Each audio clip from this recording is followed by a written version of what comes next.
this really moving, eloquent, not being covered in spray paint speech to give for this until I sat down and tried to do it and realized that I couldn't. The first thing I thought of when somebody approached me and asked me if I would speak at this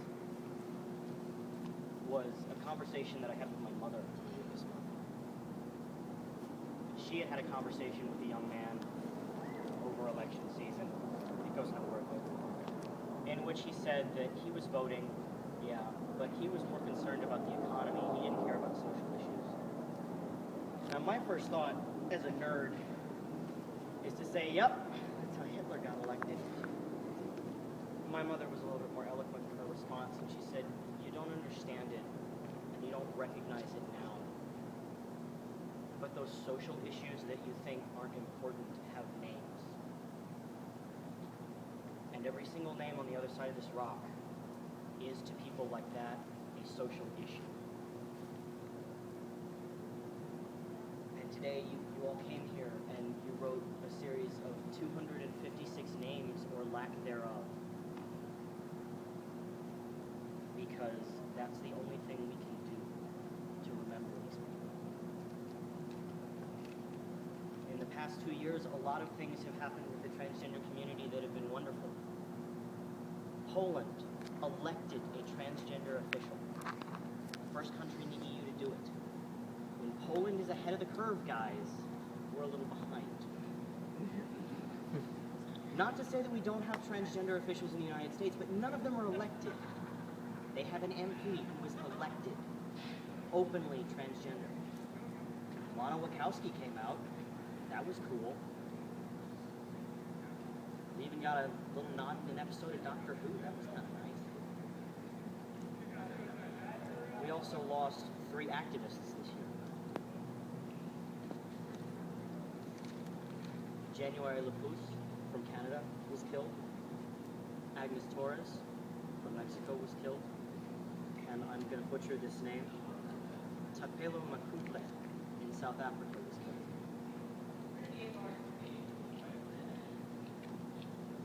These are people who were important to our community and who were reported often incorrectly in the news, disrespectfully in the news, and they won't be remembered by anyone but the people who come to things like this and write names on walls and hold candles for people who the only thing they have now is a name, and some of them couldn't even be given that. There's a trans woman in Brazil called Madonna who was killed. She was 39 years old. No one came to claim her body. 5 people she was 5. That was it. 5 people in the whole world cared to notice that she was killed. We like to think about this as being an issue that's far away from us. We like to think that in a first world nation, we're above this. In the land of freedom and liberty, we are above this. 256 people around the world reported this year. It's just the ones we know about, the ones we can identify as being transgender individuals. 126 of them were from Brazil. 15 were in the United States. That's by no means a close second, but second place isn't something we want. I took the time to write out the 15 names. Cassidy Vickers was 32 years old from Los Angeles, California. She was killed November 17th of last year. Granting Dolil was 22 years old. She was from New Orleans. She was registered as the 156th victim of homicide in the city of New Orleans on the 26th of November of last year. Getty Goins was 23 years old, also from New Orleans, the 196th victim of homicide in the city of New Orleans on the 29th of December of last year. 31st of December of last year, Dee Dee Pearson, who was 31 years old, was killed in Kansas City, Missouri. The first transgender homicide of 2012 in the United States was that of Deani Jones, who was 23 years old, waiting for a bus when she was stabbed repeatedly in the head. She died early the next morning in a hospital bed, alone. She was waiting for a bus in our nation's capital.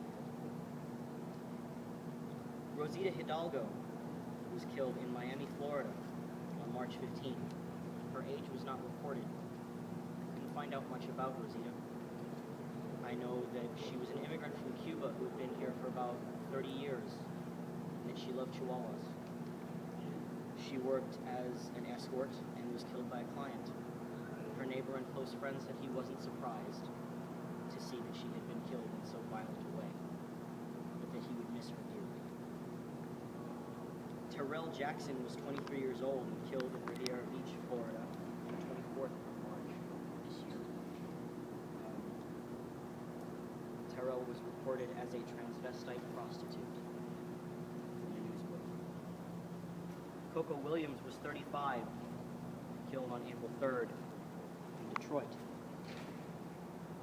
Paige Clay was 23, killed on April 16th in Chicago, Illinois.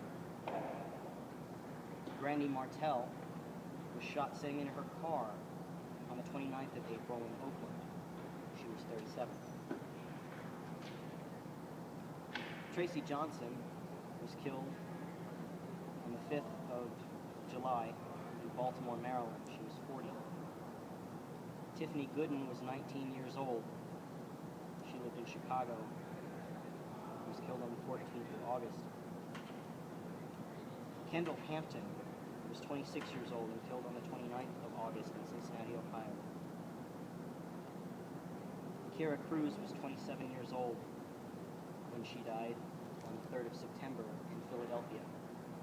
She was an active member of her community.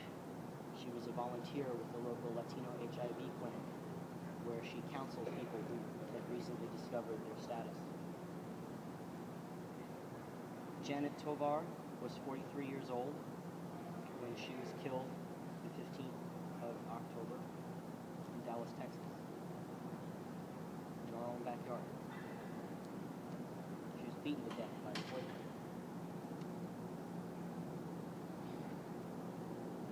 These are not social issues. These are not fringe issues. These are people. These are people who lived beautiful lives. These people whose beautiful lives were taken from them. And that is something that we should be ashamed of. That we live in a country filled with people who aren't concerned with social issues. We aren't social issues. None of us are. We are people. We have names, just like every single person on this list. They had names. They had people who loved them. They had lives. And all of that is gone in an instant.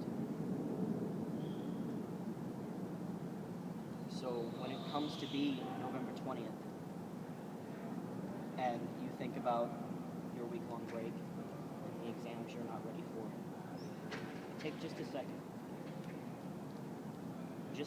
to remember that in Philadelphia, there's a community still mourning the loss of a very active, passionate member of their town, of their family. And the same is true in countries all over the world, in cities all over the world. 256 is a big number, 20% from last year. We like to think we've made progress, we haven't. So if you have the opportunity to tell somebody who thinks that social issues aren't important, somebody's name, give them a name off this list. Give them a story off this list and tell them that we are not social issues, we are people. We have to fight for ourselves, but we want you to fight with us. We want you to recognize that we are people. We are not issues. We are people who need your help, people who need your compassion, people who need your understanding. Just like you, we have people who love us and people we loved and you don't want that taken away.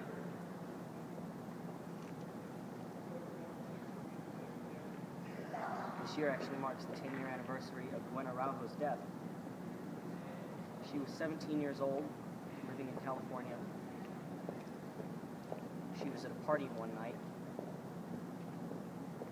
and she was strangled and beaten and hogtied and left in a shallow grave. Next year, the last of her attackers will be released.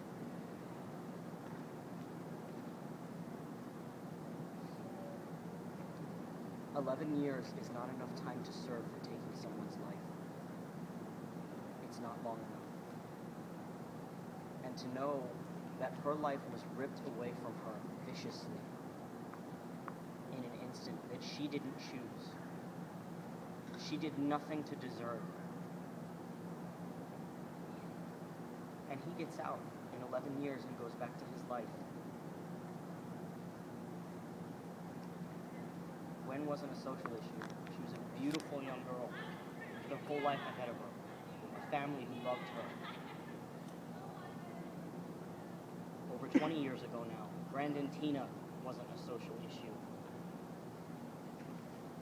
Yeah, he was a messed up kid, but he didn't deserve to get shot in the head for it.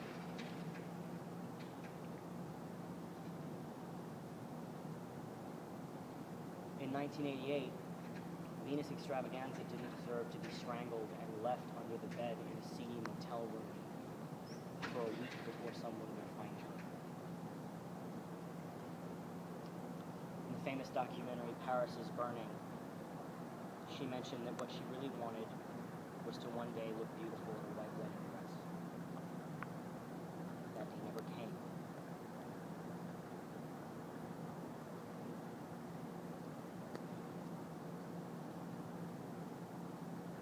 So when you think about social injustice and you think about social issues and you think about people who think that they are important, tell them about Venus. Tell them about her sisters. The House of Extravaganza lost another great queen this year.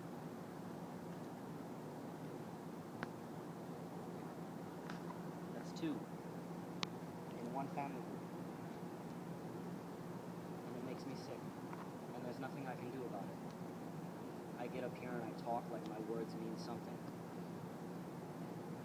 I give lectures at colleges.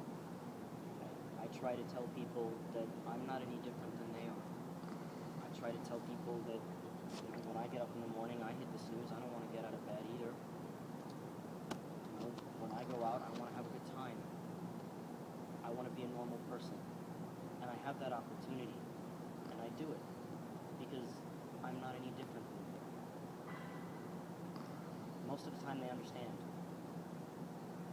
Sometimes I see things click.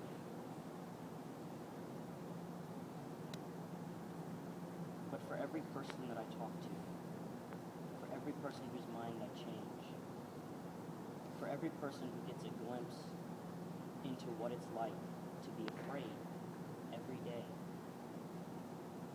that your name could appear on that list. There's 100 other stupid people out there who think they know everything. Who think they have a reason or an excuse to be cruel and vicious. Sure, they have an excuse, but they don't have a reason. But just remember, for every one person that you can change, touch, that you can tell. That's one less person out there who doesn't care.